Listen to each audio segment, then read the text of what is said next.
salut, c'est Lichan. Alors là, aujourd'hui, on se retrouve pour savoir ce que vous allez vendre en convention. Vous commencez à douter, vous vous posez des questions. Qu'est-ce que je vais vendre en fait, maintenant qu'on y est? Pas de panique, détendez-vous, prenez-vous un thé, tranquille.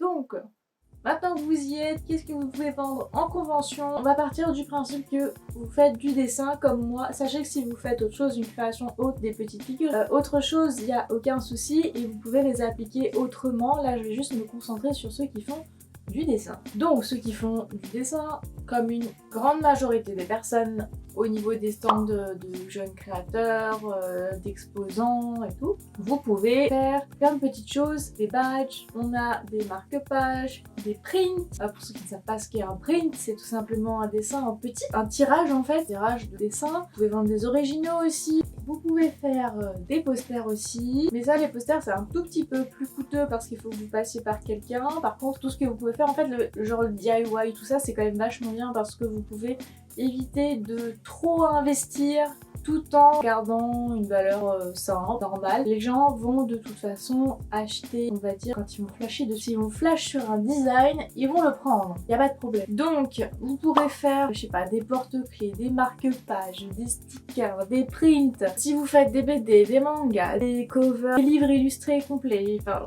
plein de choses. Vous pouvez faire énormément de choses, des peintures, tout ça. Important de le savoir. On a tendance à vouloir avoir plein de choses quand on commence. C'est pas forcément une bonne chose. Les finalités, on va dire, du produit, c'est bien, mais il faut savoir que, étant donné que la personne elle marche son coup de cœur en fait, ils flashent dessus, s'ils adorent votre illustration, votre dessin, ils vont le prendre. Si vous avez un marque-page avec votre dessin et un tableau avec votre dessin, potentiellement ils vont prendre le marque-page parce qu'il coûte moins cher, mais ils voudront votre dessin. Si vous n'avez pas les marque-pages, et qu'ils viennent et qu'ils adorent votre dessin, ils vont prendre le tableau en fait. Même si le tableau il est à, je sais pas, je vais dire une connerie, 50 balles. Voilà, si le tableau il est à 50 balles et que le marque-page il est à 3 balles, et les personnes vont quand même vouloir acheter. Vous voyez, il ressemble quelque chose en fait dans votre dessin. Donc attention, c'est pas parce que vous dites oh moi je veux un produit que personne n'a que vous allez forcément en vendre plus. C'est pas vrai. Des fois, c'est autre chose qui va marcher, vous savez pas, c'est très variable. Ne faites pas compliqué pour débuter en tout cas. Par contre, si jamais vous vouliez vous investir dedans, que ce soit rentable,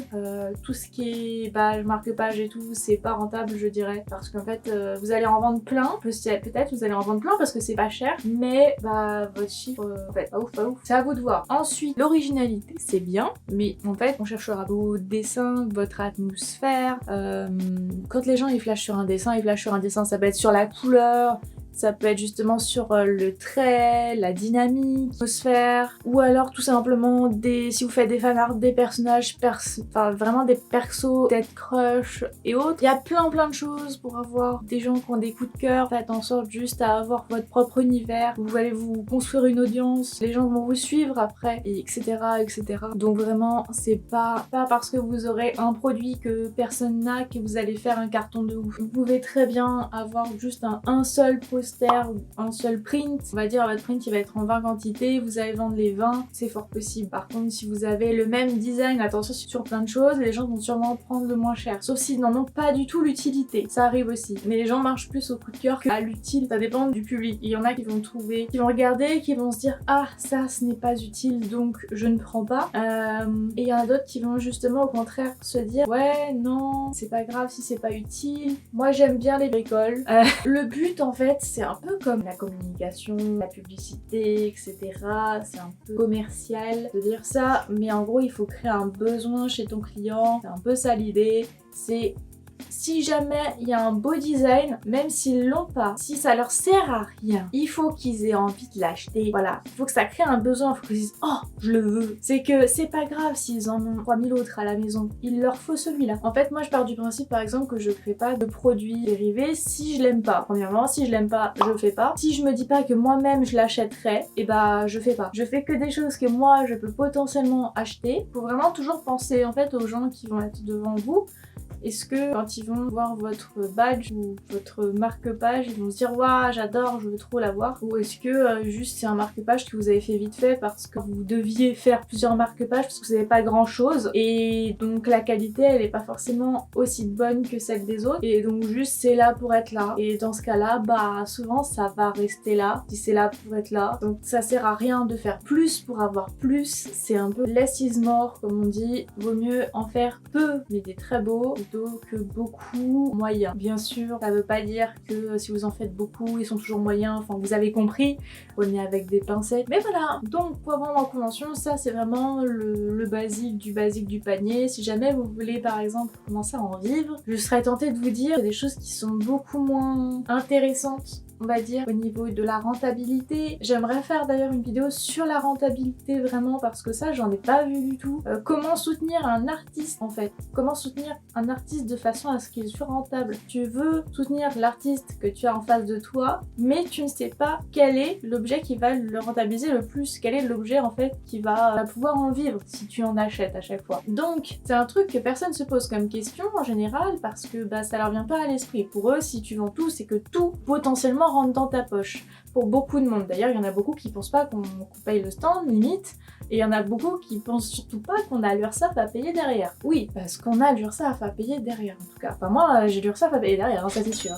Il y a quand même des choses à payer en plus, donc on met pas tout ça dans notre poche. Et bah le coût de certains produits est quand même assez gros et vous pouvez pas vendre des produits à plus de certains coûts parce que sinon vous comprenez que ça commence à faire une sacrée somme et voilà, on veut garder en fait nos prix décents, donc du coup on se fait beaucoup moins de marge pour certains produits et il y en a d'autres par contre ça explose au niveau des marges. Ça dépend vraiment des produits, plein de choses, et puis plus vous avez les mêmes produits que les autres et plus vous devez vous caler un peu sur les prix des autres. Quelqu'un vend un poster à 25 €, il faut poster du même format, bah le mieux c'est de le vendre à 25 € aussi. Parce que si vous le vendez moins cher, si vous avez l'habitude de le vendre à 10 € par exemple, c'est pas top pour votre stand d'en face. Quand bien même le stand d'en face, s'il fait ça depuis très longtemps, il a toute sa fanbase, il n'y a aucun problème, c'est quand même de la concurrence déloyale, c'est pas ouf. Et on aime bien entretenir de bonnes relations entre nos voisins au stand, hein, voilà. On s'aime bien entre nous, malgré tout. C'est pas parce que chacun essaye de vendre son petit truc et d'en vivre qu'on a un côté adversaire, etc.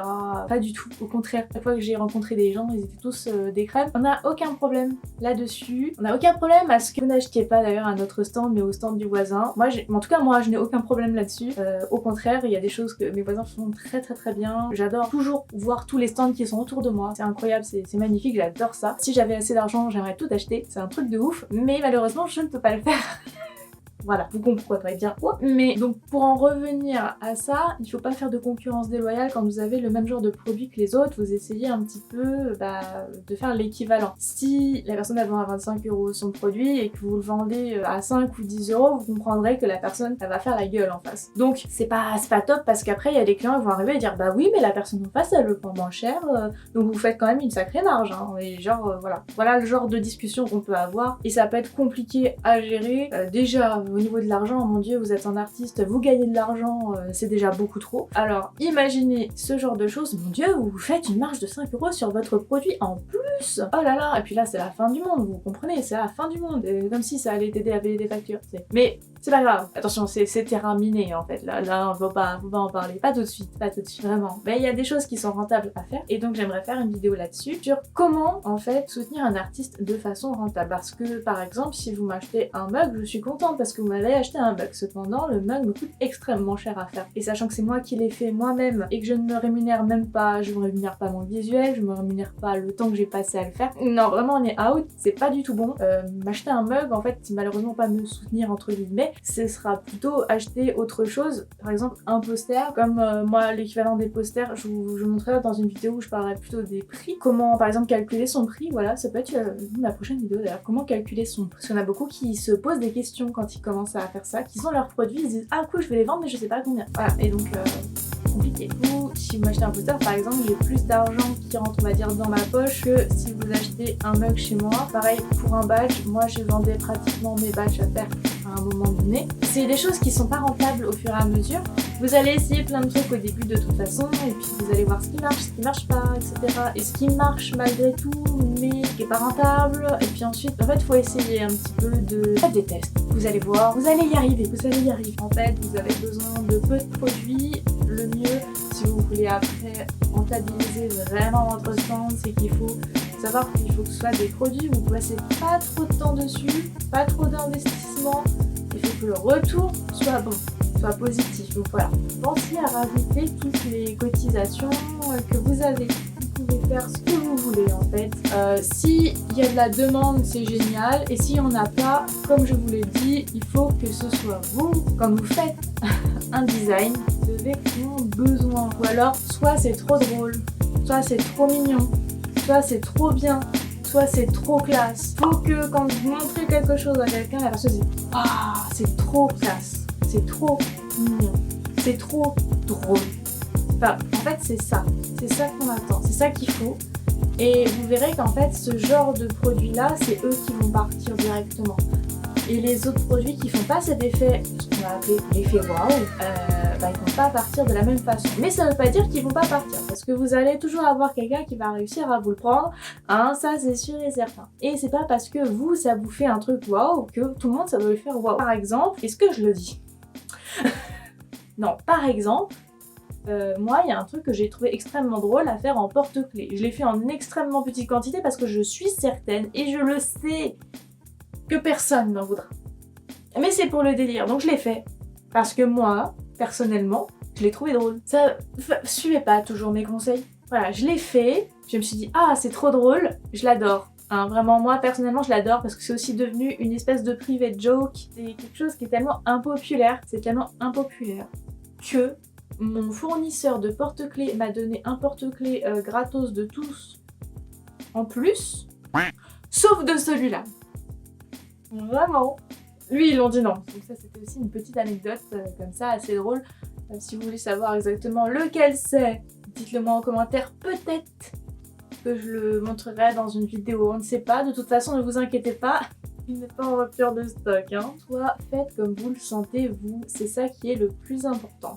Vous allez de plus en plus avoir un peu d'expérience, vous allez comprendre un peu mieux on va dire votre clientèle, l'âge de votre clientèle, etc., etc. Attention, genre de convention aussi, parce que suivant la convention que c'est, vous allez avoir plus ou moins de demandes dans certains thèmes. S'il y a plus de personnes plus jeunes, plus d'adultes, de jeunes adultes, vous n'allez pas avoir les mêmes cibles. Je parle un petit peu comme on parle en com, en pub, etc. Nous en 3D, c'est comme ça qu'on appelait ça quand on poussait dans la pub. On avait un public cible. Donc le public cible, justement, c'est est-ce qu'on parle sur des tranches d'âge, souvent du genre de personnes. C'est ça un public cible en fait. Il faut que ça cible ce genre de public parce que quand il arrive, s'il est désintéressé et s'il fait partie de la majorité en fait de la convention là actuellement, du coup vous n'allez pas faire de vente puisque ça ne conviendra pas au public cible. Après, bien entendu, vous n'êtes pas obligé de vous adapter au public. Hein. Attention, si vous avez vraiment votre niche à vous, et votre niche, vous faites du plus de 18 avec, je sais pas, des petits coussins d'oreiller, etc. Forcément, on est bien au courant que c'est pas pour les enfants. Faut pas s'inquiéter, vous avez votre public et il est très précis. Par contre, quand vous l'avez tapé, c'est rollo, hein, la personne elle prend. Il n'y a aucun problème. Donc pas forcément... voilà. Mais c'est pas le genre de choses que vous allez retrouver dans les petites conventions, c'est souvent dans les grandes conventions que vous allez retrouver. Ou alors potentiellement dans les moyennes, ça peut arriver. Un exemple parmi tant d'autres, faites comme vous le sentez, puisez un petit peu de votre imagination, regardez ce qui se fait, mais ne copiez pas les gens. Ce n'est pas bien de copier les gens, on ne fait pas ça à nos stands, ce n'est pas gentil. Bien sûr, tout le monde peut vendre du marque-page, tout le monde peut vendre telle chose ou telle autre chose. C'est comme ça, ne vous inquiétez pas, ils vont pas vous lancer la pierre parce que oh mon dieu, toi aussi tu vends des posters. Restez zen, restez tranquille. Et puis aussi n'hésitez pas des fois à demander à vos stands voisins ce qu'ils en pensent, etc. Vous pouvez faire de très belles rencontres. Donc sur ce, je vais vous laisser avec cette grande vidéo pour une fois, petite, grande, je ne sais pas, on verra bien.